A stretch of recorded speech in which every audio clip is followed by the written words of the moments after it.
मौत एक ऐसी हकीकत है जो फासिकों पे भी आनी है, फाजिरों पे भी आनी है, मुनाफिकों पे भी आनी है, काफिरों और जालिमों पे भी आनी है। बादशाह हो या अहलकार हो, बादशाह हो या एक भिखारी हो, कोई भी मौत से नहीं बच सकता।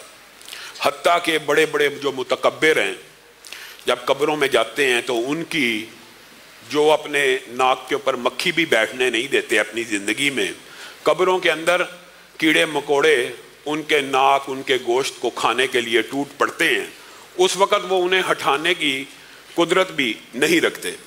रसूलुल्लाह सल्लल्लाहु अलैहि वसल्लम के पास सहाबी आए और आके पूछने लगे, ए अल्लाह के रसूल, मोमिनों में से सबसे अफजल कौन है? तो रसूलुल्लाह सल्लल्लाहु अलैहि वसल्लम ने फरमाया, अफजल तो मोमिनों में ज़ाहिर है वही है जिसके इखलाक सबसे अच्छे हैं, यानी जो मामलात में बहुत अच्छा है, अखलाकी तौर पे बड़ा अच्छा है, वो सबसे अफजल है। अल्लाह के रसूल, अफजल का तो हमें पता चल गया, मोमिनों में सबसे ज्यादा अक्लमंद कौन है? तो रसूलुल्लाह सल्लल्लाहु अलैहि वसल्लम ने एक रहनुमा असूल बता दिया। रसूलुल्लाह की नज़र में अक्लमंद कौन है और हमारी नज़र में अक्लमंद कौन है, ये क्राइटेरिया, ये पैमाना, ये मीज़ान रसूलुल्लाह ने कायम किया है। आप अपने बारे में गौर कर लें और अपनी फहमो फरासत देख लें और वही से जो अल्लाह की तरफ से नाजिल करदा होती है वो फहमो फरासत देख लें। रसूलुल्लाह सल्लल्लाहु अलैहि वसल्लम ने फरमाया, तुम सब में से, इससे मुराद ये नहीं कि तुम सहाबा में से, इससे मुराद ये कि क़यामत तक मेरी उम्मत में जो सबसे ज्यादा अक्लमंद होगा वो वही होगा जो मौत को सबसे ज्यादा याद रखता होगा और मौत का सबसे ज्यादा जिक्र करता होगा। हमारे मुआशरे में जो मौत का जिक्र करना शुरू कर दे या मौत के बारे में खौफ में मुब्तला हो जाए, उसको क्या कहते हैं? सूफी साहब, सूफी हो गया यार, मुंडा सूफी हो गया। और आप ये देखें कि रसूलुल्लाह सल्लल्लाहु अलैहि वसल्लम ने इसीलिए फरमाया था,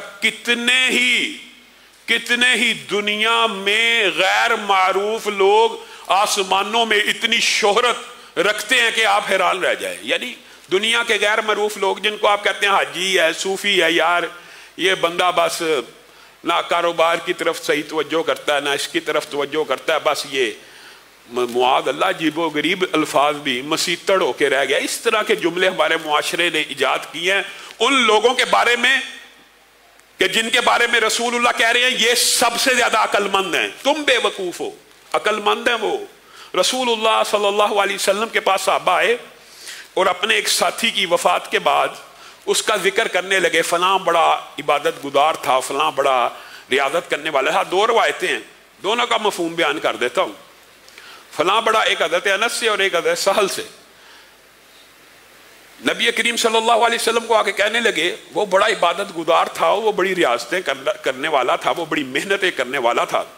तो रसूलुल्लाह सल्लल्लाहु अलैहि वसल्लम ने कहा, अच्छा तुम उस बंदे के बारे में ये बात कर रहे हो, मैं तुमसे एक सवाल पूछता हूं, वो अपनी जिंदगी में जब तक जिंदा रहा तुम्हारे सामने कितनी मर्तबा मौत का जिक्र करके गया? साहबा खामोश हो गए। कहने लगे, हाँ ये बात है कि हमने उसके मुंह से मौत का जिक्र सुना नहीं है। तो रसूलुल्लाह सल्लल्लाहु अलैहि वसल्लम ने कहा, फिर वो नेक जरूर है, मफहूम ये है, लेकिन जिस बुलंदी और जिस रियाजत और जिस जोहद और जिस तकवे का और जिस मेयार की बात तुम कर रहे हो वो वहां तक नहीं पहुंचा, वो वहां तक नहीं पहुंचा। इसी तरह दूसरी रिवायत के अल्फाज ये हैं, अगर वो मौत को शिद्दत से याद करने वाला नहीं था और तज़किरा मुआशरे में करने वाला नहीं था तो वो तुम्हारे मकाम व मर्तबे को नहीं पा सका। हकीकी अक्लमंद वो है जिसने मौत को समझ लिया। मेरे भाइयों, मौत जालिमों पे भी आई, काफिरों पे भी आई, फासिकों पे भी आई, वो भी इंसान की दीदा इबरत के लिए काफी है। लेकिन मौत जो औलिया अल्लाह पे, शुहदा पे, अंबिया पे आती है, ये एक ऐसा बाब और चैप्टर है कि हमारे मुआशरे में बाद सूफियों ने इसके बारे में भी अजीबो गरीब फलसफा फैलाया हुआ है। मौत को बिल्कुल ही गैर अहम करने के लिए बाद फलसफे गढ़े गए हैं। ज़िमनी तौर पे बात आएगी तो शायद उस हवाले से भी आपके सामने चंद गुजारिशात को रख दे। लेकिन जो नबी होते हैं, पूरी की पूरी इंसानियत में सबसे अफजल स्टेटस अंबिया का है, इसमें कोई बहाम नहीं हो, इजमाए उम्मत है। अगर सबसे अफजल स्टेटस वालों को भी मौत आनी है तो उम्मतियों की क्या हैसियत है और उम्मती किस बात की मूली है। हजरत मूसा अलैहिस्सलाम, सब ने यह वाक्या सुना हुआ है, सबको याद है, लेकिन ईमान नहीं है। बुखारी शरीफ के अंदर वाक्या मौजूद है, सहा सित्ता में वाक्या मौजूद है, बुखारी में मौजूद है। हजरत मूसा कितने जलील कदर पैगंबर और रसूल हैं, उनके पास मलकुल मौत आ गए और आके कहने लगे मैं आपकी रूह कब्ज़ करने लगा हूं। इस हदीस को भी मुहद्दिसीन ने बड़ी तफसील से बयान किया है। इसके बहुत से मफाहीम और अनावीन इस हदीस के तहत आए हैं। जो मुतालिया करना चाहता है उसको शुरुआत बुखारी पढ़नी चाहिए, लेकिन मुख्तसर आपके सामने रखता हूं। मलकुल मौत आए, मैं आपकी रूह कब्ज़ करने लगा हूं, इंसानी शक्ल में आए। हज़रत मूसा ने एक इंसान के मुंह से यह जुमला सुना, मुक्का दे मारा। सही हदीस के अल्फाज, आंख फूट गई। मलकुल मौत अल्लाह रब्बुल इज़्ज़त की बारगाह में पेश हो गए। सारी रिवायात को अगर जमा किया जाए इस मफहूम की, तो अल्लाह को कहने लगे, अल्लाह एक ऐसे बंदे के पास भेजता है जो मौत चाहता भी नहीं है और मौत से भागता है, और इतना बुजुर्ग और मुअज़्ज़ज़ बंदा है। अगर इतना मुअज़्ज़ज़ और बुजुर्ग ना होता तो मैं भी बदला लेके आता, लेकिन आपके पास आया हूं कि आपका हुक्म क्या है। अल्लाह रब्बुल इज़्ज़त ने आंख को वापस किया और कहा, मुअज़्ज़ज़ बंदा है, उसके पास जा और उससे पूछ कि कितनी जिंदगी चाहता है। एक बैल को तेरे सामने खड़ा करते हैं, उसके नीचे हाथ को फेर दे, उसके ऊपर हाथ को फेर दे, जितने बाल तेरे हाथ के नीचे आ जाएंगे हर बाल के बदले में 1 साल बढ़ा दिया जाएगा। अब हजरत मूसा को इतनी देर में सारे के सारे वक्फा पड़ गया, सोचा, गौर व फिक्र कर रहे हैं। आके फरिश्ते ने जब दोबारा कहा कि अल्लाह ताला ने ये ऑप्शन पेश किया, जितना जिंदा रहना चाहते हैं रह लें, हाथ फेरें, जितनी जिंदगी चाहते हैं। उसके बाद क्या? उसके बाद भी मौत है। इतने बालों के बाद मौत का ज़ायका चखना ही है। जी हाँ, चखना ही है।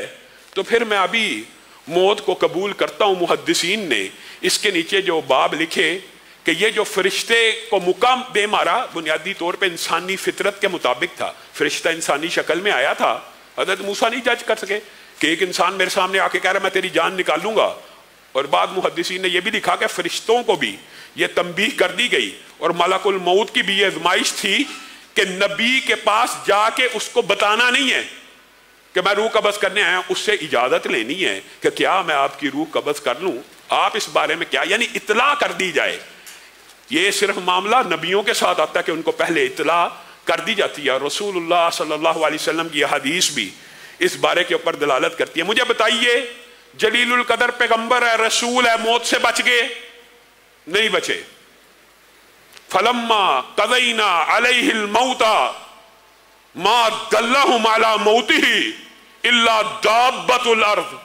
बताइए, हजरत सुलेमान का जो किस्सा अल्लाह रब्बुल इज़्ज़त ने कलाम हमीद में बयान किया कि जब उनके ऊपर मौत आई तो किसी को उनकी मौत की खबर भी ना हो सकी। मा दल्लहुम अला मौतिही इल्ला दाब्बतुल अर्द ताकुलु मिन सअतहू। यहां तक के दीमक ने उनकी लाठी को खा लिया। लाठी जब पूरी की पूरी दीमक से खाई गई तो मूसा, हजरत सुलेमान, खर्रा का लफ्ज मौजूद है, गिर पड़े।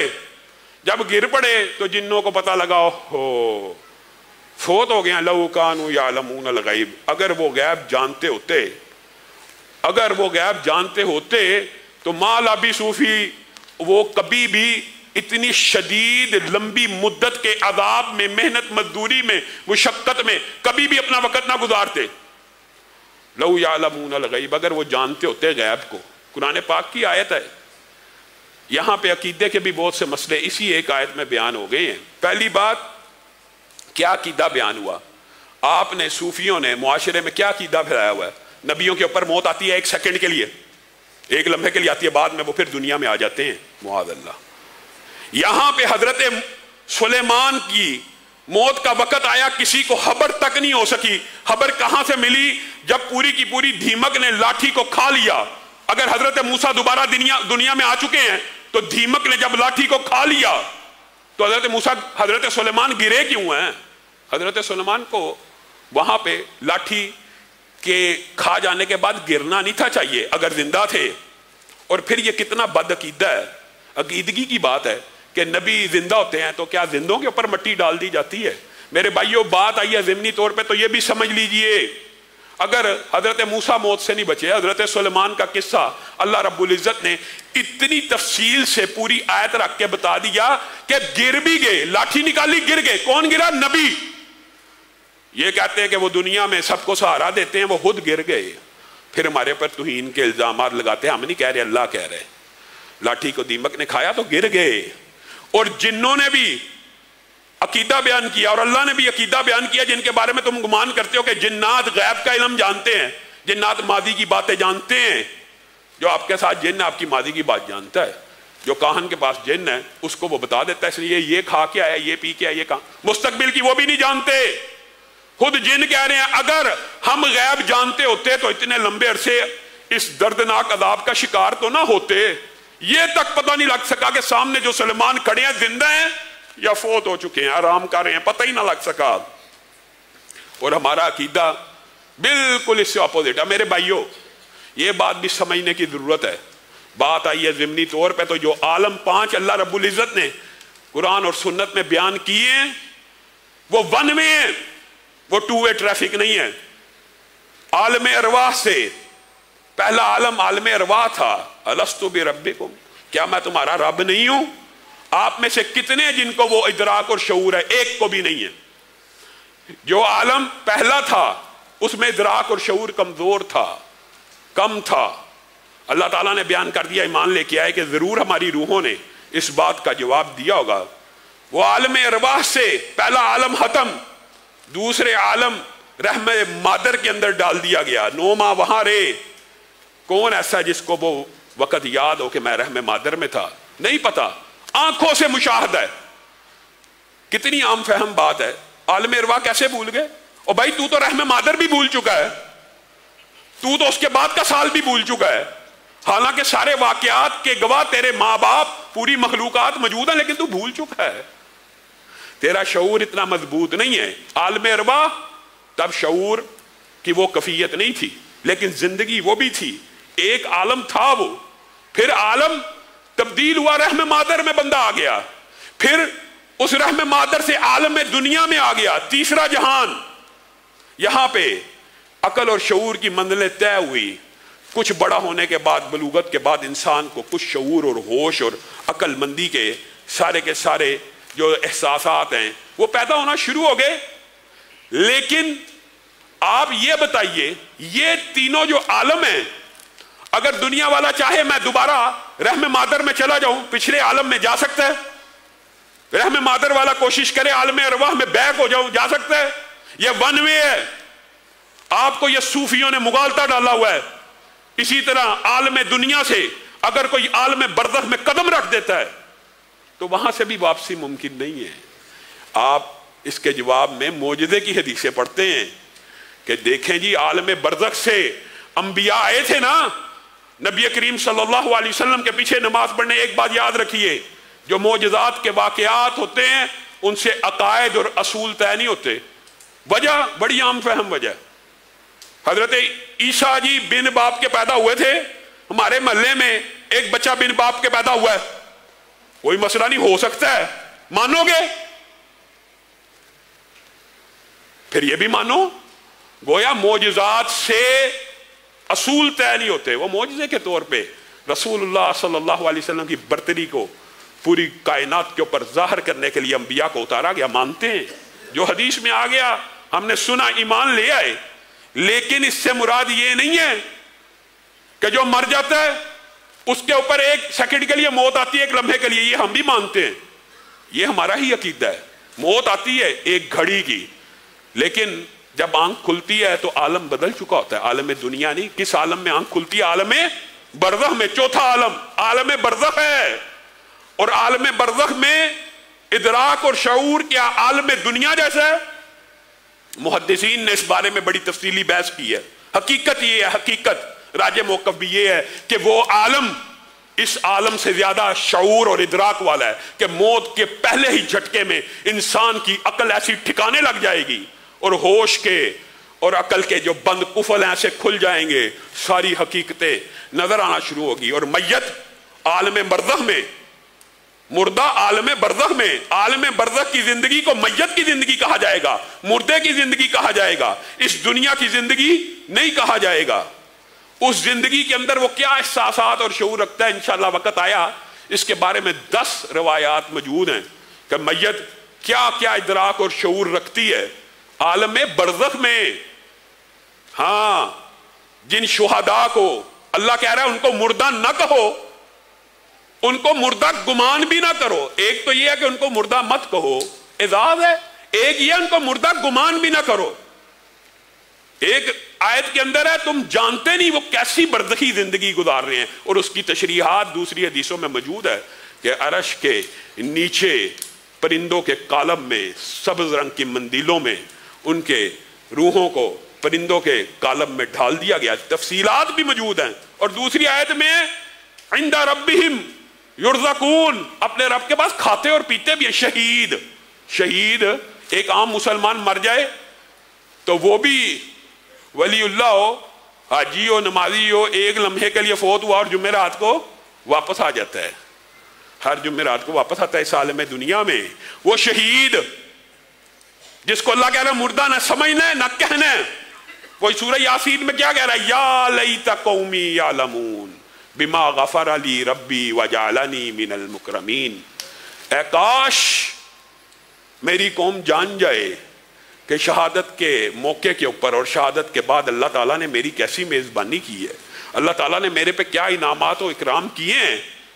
और मरने वाला और शुहदा अल्लाह रब्बुल इज़्ज़त की बारगाह में ये दरख्वास्त करते हैं, हमें एक मरतबा वापस जाने दीजिए, हम अपने रिश्तेदारों को बता दें कि हमारे साथ क्या मामला हुआ। तो अल्लाह ताला ने ये हुज्जत भी पूरी कर दी, तू दुनिया में वापस जाके नहीं बताएगा, मैं रहती दुनिया को क़यामत तक है शहीद यासीन तेरे ये अल्फाज और पैगाम पहुंचा देता हूं। अल्लाह ने पहुंचा दिए। या लैता कौमी यालमून, काश के दुनिया जान जाए कि नेक लोगों का मौत के बाद अल्लाह ताला ने कैसा इकराम करना और कैसे कैसे इनामात उतरने, काश जान जाएं। और मेरे भाइयों, ये तो हजरत मूसा और हजरत सुलेमान थे। कायनात के अंदर शुआरा ने अशार भी लिखे और फलसफा भी बयान किया। अल्लाह की कसम, मौत से अगर किसी को पाक बनाना होता कायनात में, मखलूकात में, तो उस हस्ती को, उस जात को बनाया जाता कि बादत खुदा बुजुर्ग तू ही किस्सा मुख्तसर के कायनात में हर शय महलूक है अल्लाह के अलावा, और महलूकात के अगर कोई सरदार हैं तो हजरत मुहम्मदुर रसूलुल्लाह सल्लल्लाहु अलैहि वसल्लम। अगर मौत से पाक बनाना होता तो कायनात के इस इमाम और इस नबी को बनाया जाता। और अहादीस इस बात के ऊपर दलालत करती हैं कि जैसे रसूलुल्लाह सल्लल्लाहु अलैहि वसल्लम अपने वफात से पहले सहाबा को बयान करते थे कि अंबिया को इख्तियार दिया जाता है कि अल्लाह रब पूछा जाता है मौत के वक़्त, आप अल्लाह की तरफ जाने वाले हैं, उनको उनका जन्नत का मुकाम भी दिखाया जाता है। हत्ता कि रसूलुल्लाह सल्लल्लाहु अलैहि वसल्लम ने फरमाया, मुझे तो एक बहुत ऊंचा मकाम बादलों जैसा बड़ा खूबसूरत दिखाया गया। मैंने पूछा जिब्रील अमीन से, ये कौन सा मकाम है? कहा यही तो आपका मकाम है, आपकी वफात के बाद यही तो आपका मकाम है। कहा मुझे इधर दाखिल होने दीजिए। तो जिब्रील अमीन ने कहा अभी कुछ वक्त बाकी है।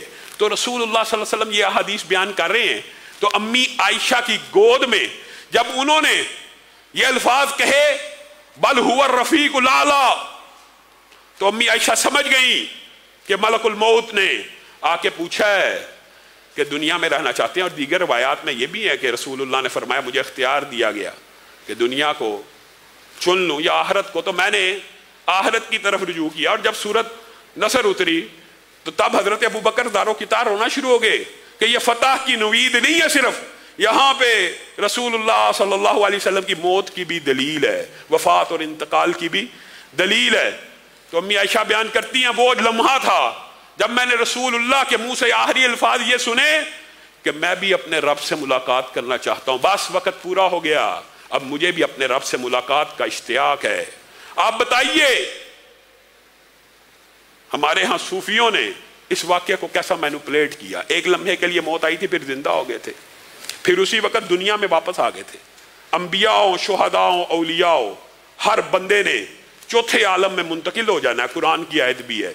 और जब मर जाए फिर बरज़खी जिंदगी में कदम रख देना है। बरज़खी जिंदगी अंबिया की, वाक़या मिराज में आप पढ़ चुके हैं कि नबी करीम सल्लल्लाहु अलैहि वसल्लम की अंबिया से मुलाकातें बहुत बुलंद है। शुहदा की अगर इतनी बुलंद है तो अंबिया की भी बहुत बुलंद है, लेकिन वो जिंदगी ऐसी है जहां से इस दुनिया आलम में वापस आना, इस आलम में दुनिया में वापस आना मुमकिन नहीं है, और इसके दलाइल बेशुमार हैं।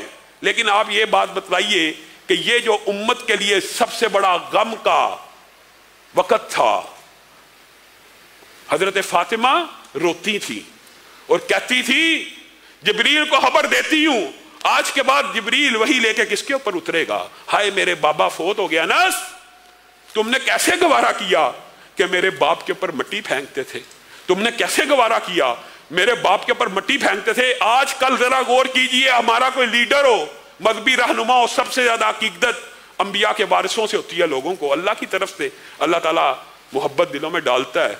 अगर कोई लीडर फोत हो जाए मजहबी, अल्लाह की कसम उसके कारकुन, उनका कलेजा शक हो जाता है, फट जाता है।